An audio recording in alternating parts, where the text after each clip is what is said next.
Hello everyone, welcome to channel learn with ease. आज हम solve करेंगे सीबीएसई सैंपल पेपर 2023 में आपका एडमिशन ऑफ अ पार्टनर से रिलेटेड एक क्वेश्चन पूछा गया है। उसे आप कैसे सॉल्व करोगे, प्रेजेंट करोगे, सब कुछ सीखना है, समझना है। तो मेरे साथ एंड तक बने रहना। ऑनलाइन क्लासेस के लिए आप मुझे स्क्रीन पर दिए गए नंबर पर व्हाट्सएप कर सकते हो अपना नाम और क्लास। और अगर आप सॉल्यूशन ढूंढ रहे हो टीएस ग्रेवाल और DK Goyal new edition book के, तो चैनल की प्लेलिस्ट को क्लिक करो, आपको सभी सॉल्यूशन अपलोडेड मिलेंगे। कम्युनिटी सेक्शन पर क्लिक करोगे तो एमसीक्यूज मिलेंगे क्विज के फॉर्मेट में, और एमसीक्यूज के सॉल्यूशंस हैं शॉर्ट्स में। तो बहुत कुछ है चैनल पर, विजिट द चैनल। अच्छा लगे तो शेयर और सब्सक्राइब जरूर करना। क्वेश्चन में दिया है कि एक्स और वाई दो पार्टनर है, प्रॉफिट शेयरिंग रेशियो 3:2 है। एक नया पार्टनर जेड ज्वाइन कर रहा है 1/6 शेयर ऑफ प्रॉफिट के लिए, जिसके लिए वो अपना शेयर ऑफ कैपिटल लेकर आ रहा है, लेकिन शेयर ऑफ गुडविल नहीं लेकर आ रहा। पूरी फर्म की गुडविल 84,000 है। एसेट्स और लाइबिलिटीज को रिवैल्यूएट किया गया और कहा गया है कि जेड के शेयर ऑफ कैपिटल के बेस पर आपको एक्स और वाई की कैपिटल भी एडजस्ट करनी है, प्रोपोर्शनेट करनी है, बनाना है आपको रिवैल्यूएशन अकाउंट और पार्टनर्स कैपिटल अकाउंट। तो जल्दी से इन दोनों अकाउंट के फॉर्मेट तैयार रखो, ताकि साथ के साथ आप पोस्टिंग करोगे, ताकि कोई भी एडजस्टमेंट मिस ना हो, एक ही बार में क्वेश्चन हम कंप्लीट कर पाए। तो कैसे करोगे, देखो। सबसे पहले हम स्टार्टिंग करेंगे हम अपनी गुडविल की एडजस्टमेंट से। बेशक नया पार्टनर शेयर ऑफ गुडविल नहीं लेकर आ रहा, तो इसका मतलब ये नहीं है कि उसको शेयर ऑफ गुडविल देना नहीं है। उसकी एडजस्टमेंट एंट्री कैसे बनेगी वो समझना है, तो मेरे साथ कनेक्टेड रहो। देखो, एक्स और वाई दो पार्टनर है और दोनों की प्रॉफिट शेयरिंग रेशियो तो 3:2 है। नया पार्टनर जेड आ रहा है 1/6 शेयर ऑफ प्रॉफिट के लिए। अब इसको 1/6 शेयर ऑफ प्रॉफिट कौन दे रहा है? अपने शेयर में से कौन अपना शेयर ऑफ प्रॉफिट इसको ट्रांसफर कर रहा है? क्वेश्चन में कुछ नहीं दिया, या इन दोनों ने किस तरह से कंट्रीब्यूट किया, कुछ भी नहीं दिया। एक्स और वाई का फ्यूचर में प्रॉफिट क्या होगा ये भी नहीं दिया। तो जब कुछ भी नहीं दिया तो उस केस में हम क्या करें? हम यही मान के चलेंगे कि जेड के शेयर ऑफ प्रॉफिट के लिए एक्स और वाई दोनों कंट्रीब्यूट कर रहे हैं अपनी प्रॉफिट शेयरिंग रेशियो 3:2 के हिसाब से। और फ्यूचर में जो भी प्रॉफिट होगा वो किस हिसाब से बांटेंगे? जैसे ये पहले बांटते थे वैसे ही बांटेंगे। तो आपकी सेक्रीफाइसिंग रेशियो हो जाएगी 3:2। जिस हिसाब से ये कंट्रीब्यूट करते हैं वही आपकी सेक्रीफाइसिंग रेशियो होती है। अब सेक्रीफाइसिंग रेशियो हमें मिल गई। दूसरा कंपोनेंट आपको क्या चाहिए? नए पार्टनर का शेयर ऑफ गुडविल कितना बनेगा? पूरी फर्म की गुडविल 84,000 है, तो जेड का शेयर ऑफ प्रॉफिट 1/6 है, तो उसका शेयर ऑफ गुडविल भी 1/6 होगा 84,000 का 14,000, जो कि एक्स और वाई के कैपिटल अकाउंट में हम क्रेडिट करेंगे। सेक्रीफाइसिंग पार्टनर्स के अकाउंट में हम ये गुडविल का पैसा क्रेडिट करेंगे उनकी सेक्रीफाइसिंग रेशियो के हिसाब से। तो एक्स को मिलेंगे 8400 और वाई को मिलेंगे 5600। अब आप कहोगे जेड तो लेकर नहीं आ रहा, तो इनको देंगे कैसे? देखो, जब भी नया पार्टनर आता है और शेयर ऑफ गुडविल नहीं लाता, तो उस केस में हम उसके करंट अकाउंट को डेबिट करते हैं कि इतना पैसा हमें उससे गुडविल के नाम का लेना है। और ये तो हो गया गेनिंग पार्टनर का अकाउंट, और सेक्रीफाइसिंग पार्टनर्स के कैपिटल अकाउंट को ही क्रेडिट करोगे। अब बात आती है कि आप कहोगे कि मैम यहाँ पर फिक्स्ड कैपिटल मेथड तो फॉलो ही नहीं किया जा रहा, हम यहाँ पर करंट अकाउंट, एक का करंट अकाउंट करें बाकी का कैपिटल। तो समझो, चाहे फिक्स्ड कैपिटल मेथड हो या ना हो, अगर है फिक्स्ड कैपिटल मेथड तो सभी के करंट अकाउंट हो जाएंगे। अगर नहीं है फिक्स्ड कैपिटल मेथड, तो आपको जेड का करंट अकाउंट लेना है। जेड अगर शेयर ऑफ प्रॉफिट नहीं लाता, तो सिर्फ और सिर्फ उसके अकाउंट को आपको करंट अकाउंट में डेबिट करना है। बाकी का डिपेंड करता है कि आपने फ्लक्चुएटिंग कैपिटल मेथड को फॉलो किया है या फिक्स्ड कैपिटल मेथड को फॉलो किया है। फिर से समझो, अगर नया पार्टनर शेयर ऑफ गुडविल नहीं लाएगा, तो उसके करंट अकाउंट को डेबिट किया जाएगा, चाहे फ्लक्चुएटिंग कैपिटल मेथड हो या फिक्स्ड कैपिटल मेथड हो। और बाकी सेक्रीफाइसिंग पार्टनर्स के कौन से अकाउंट को आपको क्रेडिट करना है, करंट को या कैपिटल को करना है, that depends on the method कि कौन सा मेथड फॉलो किया जा रहा है। अगर फ्लक्चुएटिंग है तो कैपिटल आएगा, और फिक्स्ड कैपिटल मेथड है तो करंट आएगा। यहाँ पर ध्यान समझ में आ गया? अब जैसे यहाँ पर तो फ्लक्चुएटिंग कैपिटल मेथड है, तो हमने जेड के तो करंट अकाउंट को ही डेबिट किया, क्योंकि उसका तो करंट अकाउंट ही डेबिट होगा दोनों ही केस में। लेकिन एक्स और वाई के हम कैपिटल अकाउंट को ही क्रेडिट करेंगे, क्योंकि फ्लक्चुएटिंग में ही सारी एडजस्टमेंट एंट्रीज हम पास करते हैं। अब यहां से आपको कैपिटल अकाउंट में शिफ्ट हो जाना है। तो कैपिटल अकाउंट के ओपनिंग बैलेंसेस लिखो, बैलेंस शीट से 1,19,000 एंड 1,12,000। जेड से जो शेयर ऑफ गुडविल इनको मिल रहा है, इनके अकाउंट में जो ट्रांसफर हुआ उसे लिखो बाय जेड्स करंट अकाउंट 8400, 5600। जेड के अकाउंट में कोई भी एंट्री नहीं होगी। आपने एंट्री देखी थी ना, क्या एंट्री आई थी? वहां पर जेड का करंट अकाउंट डेबिट हो रहा है, कैपिटल अकाउंट नहीं। ये हम क्या बना रहे हैं? Capital account. तो गलती से भी जेड के अकाउंट में पैसा डेबिट मत करना। इसके बाद नेक्स्ट हमें क्या करना है? बैलेंस शीट में चेक करना है क्या हमारे कोई रिजर्व्स है। हाँ, रिजर्व है 14,000 का, जो कि ओल्ड पार्टनर्स में ओल्ड रेशियो में बढ़ जाएगा। तो एक्स और वाई के लिए जनरल रिजर्व एक तरह से प्रॉफिट का हिस्सा है, इन दोनों के लिए फायदा है, तो इन दोनों के अकाउंट क्रेडिट करोगे 8400 और 5600 से। ये भी हो गया। इसके बाद नेक्स्ट स्टेप हमारा है रिवैल्यूएशन का। तो रिवैल्यूएशन में आपको कहा है plant and machinery found under valued bye ₹14,000। Under valued का मतलब है मार्केट में जो वैल्यू आ रही है इसकी, उससे हमने इसे 14,000 रुपीज से कम दिखाया हुआ है।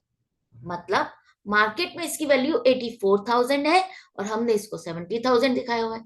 तो इसका मतलब increase in the value of plant and machinery. आज की डेट में जब हम रिवैल्यूएशन की बात करते हैं तो क्या करते हैं? हम ये देखते हैं कि हमारी एसेट्स की मार्केट वैल्यू क्या है।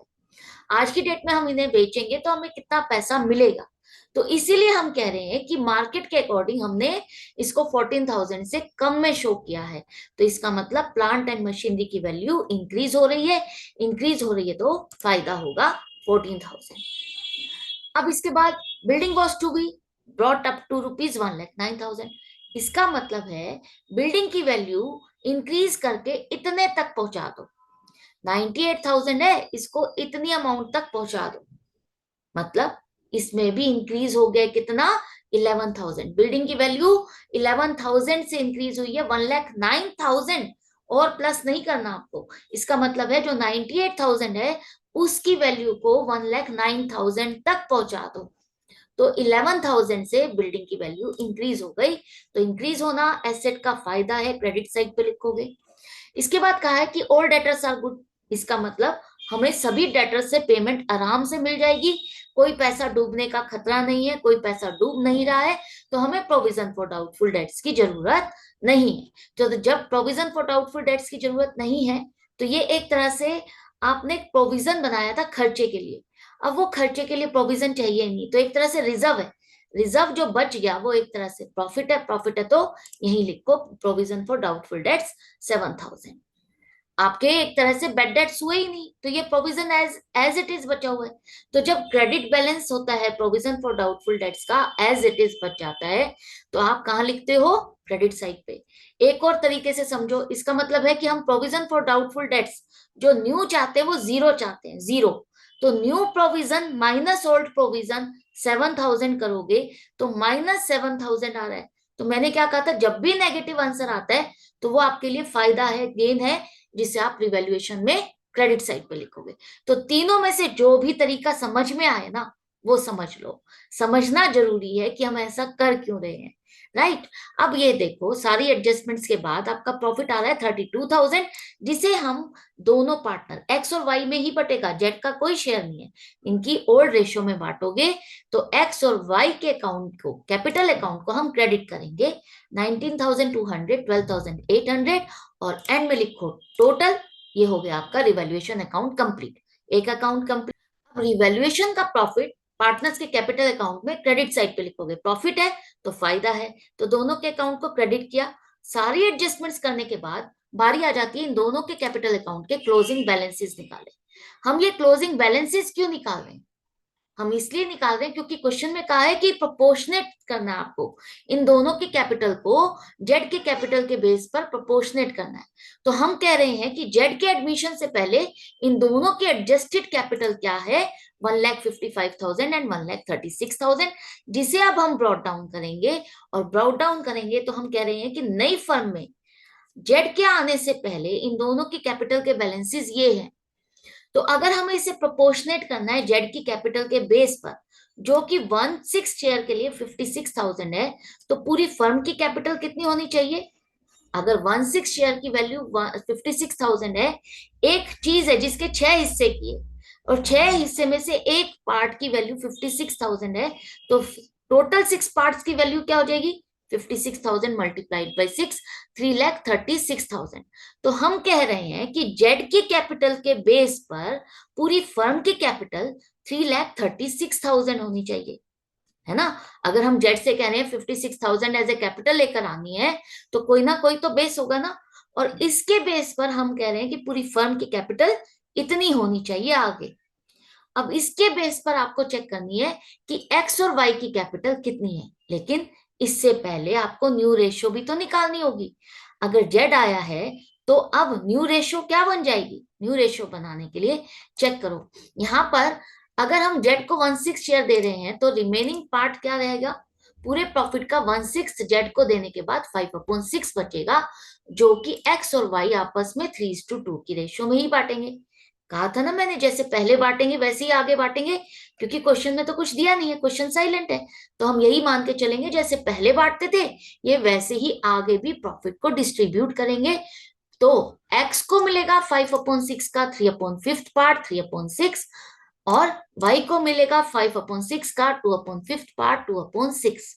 हम इसको रिड्यूस नहीं कर रहे क्योंकि इससे आपके लिए इजी हो जाएगा। जब डिनोमिनेटर सेम होता है ना, तो आपको एलसीएम नहीं निकालना पड़ता और आप इजीली रेशियो लिख सकते हो। जैसे कि यहाँ पर तीनों का फ्रैक्शन आपके पास है 3/6, 2/6, 1/6, तो रेशियो हो गई 3:2:1। ठीक है। अब इस रेशियो के अकॉर्डिंग हमें इनकी कैपिटल को प्रोपोर्शनेट करना है।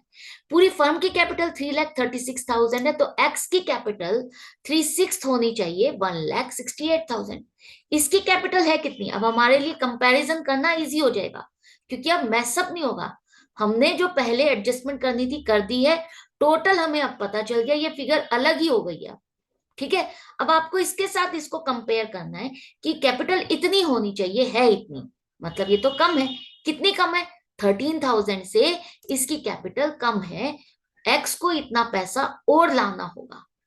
यहां पर डेफिशिएंसी इन कैपिटल 13,000 है। इसके बारे में क्वेश्चन में लिखा है कि जो भी एडजस्टमेंट करनी है आपको करंट अकाउंट के थ्रू करनी है। मतलब कैसे करोगे? कंफ्यूजन नहीं होगी, ध्यान से समझो। अगर हम कह रहे हैं डेफिशिएंसी है, तो डेफिशिएंसी का मतलब है हम कहेंगे कि एक्स को इतना पैसा और लाना है, तो एंट्री क्या बन जाएगी? कैश या bank account debit to X capital account credit करोगे। यही करोगे ना 13,000 से। हम कह रहे हैं कैश या बैंक अकाउंट नहीं लेना आपको, आपको करंट अकाउंट लेना है, तो वहां कैश या बैंक अकाउंट को हटा दो और उसकी जगह लिख दो करंट अकाउंट। मतलब X current account debit to X capital account. इसका मतलब क्या है? हम पैसा नहीं ले रहे, लेकिन उसके करंट अकाउंट को खोल दिया जहां पर हमने उसका डेबिट बैलेंस शो किया कि इससे इतना पैसा हमको लेना है। जैसे जेड अगर गुडविल नहीं लेकर आ रहा तो हमने उसके करंट अकाउंट को डेबिट किया ना, उसी तरह से अगर एक्स की कैपिटल कम पड़ रही है तो हम उसके करंट अकाउंट को डेबिट करें कि हमें इससे इतना पैसा लेना है। पर अगर ये क्वेश्चन में लिखा है तो ही करोगे, अगर नहीं लिखा तो कैश या बैंक के थ्रू पैसा दिखाओगे कि ये पैसा लेकर आ रहा है। इसी तरह से वाई का चेक करो। वाई की कैपिटल होनी चाहिए 2/6, 1,12,000। उसकी है कितनी? 1,36,000। मतलब वाई की कैपिटल ज्यादा है, कितनी? 24,000 कैपिटल उसकी ज्यादा है। तो इसको क्या करना चाहिए? विड्रॉ करना चाहिए। तो अगर विड्रॉ करने की एंट्री बनेगी तो क्या बनेगी? Y's capital account debit to cash और बैंक अकाउंट। हम कह रहे हैं कैश या बैंक नहीं यूज करना, आपको करंट अकाउंट यूज करना है, तो Y's capital account debit to Y's current account. अब इसका पैसा एक्स्ट्रा हम दूसरा अकाउंट करंट अकाउंट में ट्रांसफर करें। एक तरह से एक जेब से निकाल करके दूसरे जेब में पैसा डाल रहे हो। तो देखो एक्स से हमें पैसा लेना है, ठीक है, तो हमने इसके अकाउंट को क्रेडिट किया, कितना पैसा हमको लेना है। और वाई का पैसा ज्यादा है तो उसके अकाउंट को हमने डेबिट किया, किसका पैसा? यहाँ कैपिटल अकाउंट से निकाल के दूसरे अकाउंट में ट्रांसफर कर दो। एंड में हमें जो बैलेंसेस चाहिए थे वो बैलेंसेस आ गए, 1,68,000, 1,12,000, 56,000, जो कि आपकी न्यू रेशियो के अकॉर्डिंग और नए पार्टनर की कैपिटल के बेस के अकॉर्डिंग हो गया। एंड में लिखेंगे टोटल। तो ये आपके कैपिटल अकाउंट भी कंप्लीट हो गए। तो यही दो चीजें क्वेश्चन में पूछी थी। आई होप आपको अच्छे से समझ में आ गया कि किस तरह से बनाना है, किस तरह से वर्किंग नोट बनेंगे। तो इसी तरह से कनेक्टेड रहो, सीखते रहो, समझते रहो, प्रैक्टिस जारी रखो। जितनी प्रैक्टिस करोगे उतना ही आपको कॉन्सेप्ट क्लियर होता जाएगा, नर्वसनेस खत्म होती जाएगी। तो मिलते हैं नेक्स्ट वीडियो में नेक्स्ट क्वेश्चन के साथ। Goodbye and take care.